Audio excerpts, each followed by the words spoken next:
Hello everyone, welcome back to my channel breath and be. ఇవాళ మన topic వచ్చేసి 7 spiritual laws of సక్సెస్లో second law. మరి ఈ సెకండ్ లా వచ్చేసి ఏంటంటే law of giving and law of receiving. అంటే మనం ఏది ఇస్తే మనకి తిరిగి అదే వస్తుంది. దీనికి ఒక చిన్న ఎగ్జాంపుల్తో చూద్దాం. మనకి ప్రేమ కావాలి అంటే, మనల్ని ప్రేమించాలి అంటే కనుక ఫస్ట్ మనం అది ఇవ్వాలి. అలానే మనకి రెస్పెక్ట్ ఇవ్వాలి అంటే మన ఇంట్లో వాళ్ళు కానీ, మన చుట్టుపక్కల వాళ్ళు కానీ మనల్ని రెస్పెక్ట్ఫుల్గా చూడాలంటే మనం అది ఇవ్వాలి. అలానే అటెన్షన్ కావచ్చు, ఎప్రిసియేషన్ కావచ్చు, అట్లా ఏదైనా సరే మనం ఎక్స్పెక్ట్ చేస్తున్నాము అంటే ఫస్ట్ మనం ఎదుటి వాళ్ళకి అది ఇచ్చినప్పుడు ఆటోమేటిక్గా మనకి రావడం కూడా మొదలవుతుంది. అన్నిటికన్నా అతి ముఖ్యమైనది ఏంటి? మనం ఇందాక చెప్పుకున్న వాటన్నిటికన్నా ఒకటి అతి ముఖ్యమైనది ఉంది. అదే మనందరికీ ఇష్టమైనది డబ్బులు, మనీ. మరి మనీకి ఇంకొక పేరు అనేది ఏదైనా ఉందా? ఎస్, మనీకి ఇంకొక పేరు కరెన్సీ. అది లాటిన్ నుంచి వచ్చింది ఆ వర్డ్ అనేది. దాని మీనింగ్ వచ్చేసి to run or to flow. మరి ఈ మనీ అనేది దేనికి సింబల్? అది లైఫ్ ఎనర్జీకి ఒక సింబల్ లాంటిది.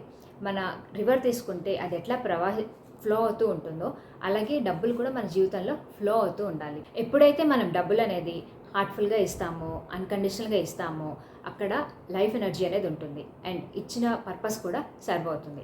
అదే మనం ఇష్టం లేకుండా తిట్టుకుంటూ లేదా కోపంగా చిరాకు పడుతూ ఇస్తే కనుక అక్కడ లైఫ్ ఎనర్జీ అనేది ఉండదు అండ్ మనం ఇచ్చినా కూడా ఆ పర్పస్ అనేది సర్వ్ అవ్వదు. ఇక్కడ ఒక చిన్న ఎగ్జాంపుల్తో చూద్దాం. మనం ఎప్పుడన్నా మనకి సర్కిల్లో చూస్తే, మన ఫ్రెండ్ సర్కిల్లో కానీ లేకపోతే మన ఫ్యామిలీ చుట్టుపక్కల కానీ రకరకాల మనుషులు ఉంటారు. ఒక రకం తీసుకుంటే ఎక్కువ డబ్బులు లేకపోయినా కూడా ఎక్కడికైనా బయటికి వెళ్ళినప్పుడు కానీ ఏదైనా అవసరమైనప్పుడు కానీ టక్కున వాళ్ళు ఫస్ట్ తీసి డబ్బులు పెడుతూ ఉంటారు. లైక్ బిల్స్ కట్టడంలో కానీ, పెట్రోల్ దగ్గర కానీ, ఎనీథింగ్ ఇలా చిన్న చిన్న విషయాల్లో. అదే రెండో రకం జనాలు ఉంటారు, బాగా డబ్బులు ఉంటాయి కానీ వాళ్ళు అసలు ఒక్క రూపాయి కూడా తీయడానికి ఇష్టపడరు. మరి ఈ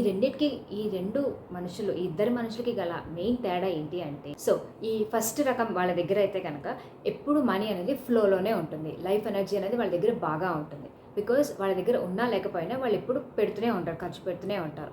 వేరాస్ రెండో రకం వాళ్ళ దగ్గర డబ్బులు ఎక్కువ ఉన్నా సరే వాళ్ళు ఎక్కడా ఖర్చు పెట్టరు, ఒక్క రూపాయి కూడా తీరు. సో వాళ్ళ దగ్గర ఎంత డబ్బులు ఉన్నా ఆ మనీకి లైఫ్ ఎనర్జీ అనేది ఉండదు. నెక్స్ట్ వచ్చేసి హెల్త్. మనం హెల్తీగా ఉండాలంటే, మన ఆరోగ్యం మెరుగుపడాలంటే ఎప్పుడు కూడా మనం హెల్ప్ చేస్తూనే ఉండాలి. The more you give the more you receive. అంటే మనం ఎంత పంచితే అంత పెంచబడుతుంది. మరి ఇక్కడ ఏం పంచాలి అంటే ఫస్ట్ వచ్చే థాట్ ఏంటి? డబ్బులా అని ఒక డౌట్ వస్తుంది. ఎంత మాత్రం కాదు. మన దగ్గర అబండెన్స్ మనీ ఉంటే డెఫినెట్గా పంచవచ్చు. ఒకవేళ లేని పక్షాన మన దగ్గర ఏమున్నాయని ఆలోచిస్తే ఖచ్చితంగా ఉన్నాయి. మనం ప్రేమని పంచవచ్చు, కేరింగ్ని పంచవచ్చు, ఎఫెక్షన్ని పంచవచ్చు. అండ్ దెన్ మన ఇంటికి ఎవరైనా వస్తే వాళ్ళకి ఏదైనా హెల్ప్ అయితే అవసరమైతే చేయొచ్చు. సో ఇట్లా రకరకాలుగా అదర్ దాన్ మెటీరియల్ థింగ్స్ కాకుండా మనం అనుకుంటే కనుక ఎన్నో రకాలుగా మనం హెల్ప్ చేయొచ్చు. సో ఈ విధంగా హెల్ప్ చేయడం వల్ల మనం బాగా ఎక్స్పీరియన్స్ అవ్వచ్చు లా of giving and law of receiving. దీనికి ఒక చిన్న ఎగ్జాంపుల్తో చూద్దాం. నా ఫ్రెండ్ ఒక అమ్మాయి ఉంది. తను ఎప్పుడు అందరికీ కూడా హెల్ప్ చేస్తూనే ఉంటుంది. లైక్ అడిగిన వాళ్ళకి, అడగని వాళ్ళకి యాజ్ మచ్ యాజ్ పాసిబుల్. నేను అనుకుంటూ ఉండేదాన్ని, ఎందుకు ఇంత హెల్ప్ చేయడం అవసరమా? మనకి ఏదైనా ఉపయోగం ఉంటే లేదంటే ఏదైనా హెల్ప్ అవుతుందంటేనే మనం జనరల్గా చేస్తాం, లేదంటే మన పని మనం చూసుకుంటాం. వెరాజ్ మన పరిధి దాటి బియాండ్ ద లిమిట్ కూడా హెల్ప్ చేయడం వల్ల ఏంటి లాభం అని ఎప్పుడూ అనుకుంటూ ఉండేదాన్ని.